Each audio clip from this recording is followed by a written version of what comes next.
না না, আপনারা হাসাহাসি করবেন না, থামুন। আর মিতুর মা, আপনার খুব হাসি পাচ্ছে? আপনার মেয়ে স্কুলে কি করে জানেন? সে তো মেয়ে না, ছেলে বললেই তাকে ঠিক হবে। স্কুলে ছেলেদের সাথে মারামারি করে, আর শুধু তাই না, হাই ব্রেঞ্চে পা তুলে বসে থাকে, খুব অভদ্রতা করে, কারো কথায় গায়ে লাগে না তার। আপনার মেয়ের এত কথা শোনার পরেও আপনার নির্লজ্জের মতো হাসি আসে কিভাবে? এখানে উপস্থিত প্রত্যেকটা অভিভাবকের ছেলে মেয়ের খাতার অবস্থা প্রায় একই রকম, দুই একটা বাদ দিয়ে এরা কেউ পড়াশোনা করে না।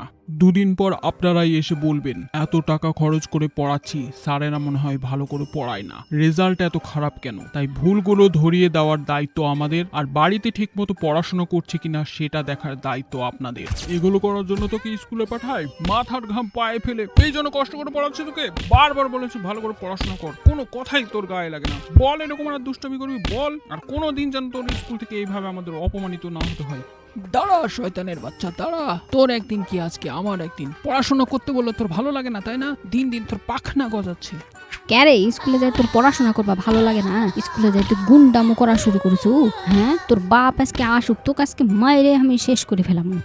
ক্যারে তোকে আমি এগুলা করবা দিয়ে পাঠাছি স্কুলে? হ্যাঁ, তুই পড়বো না আমার কোলে তো পারিস, তোকে আমি বাড়ির কাজ শিখামো আর বিয়া দিয়ে লাত্তি মেরে বাড়ি থেকে বের করে দিব। তুই পড়বো না আর আমি তোকে এমনি বাড়িতে রাখবো? তুই কি মনে করিস তুই পড়বো না? ক এত টাকা কি আমরা এমনি খরচ করছি তোর পিছনে? হ্যাঁ, তুই পড়বো না আর এগুলা করে বেড়াবো স্কুলে, আর তোর স্যারেরা আমাকে ডেকে ডেকে অপমান করবে? তুই কি পেয়েছো ক? সেদিন বাড়িতে এত কেলানি খেয়েও স্কুলে যে আমাদের অবস্থা কিছুটা এমন ছিল।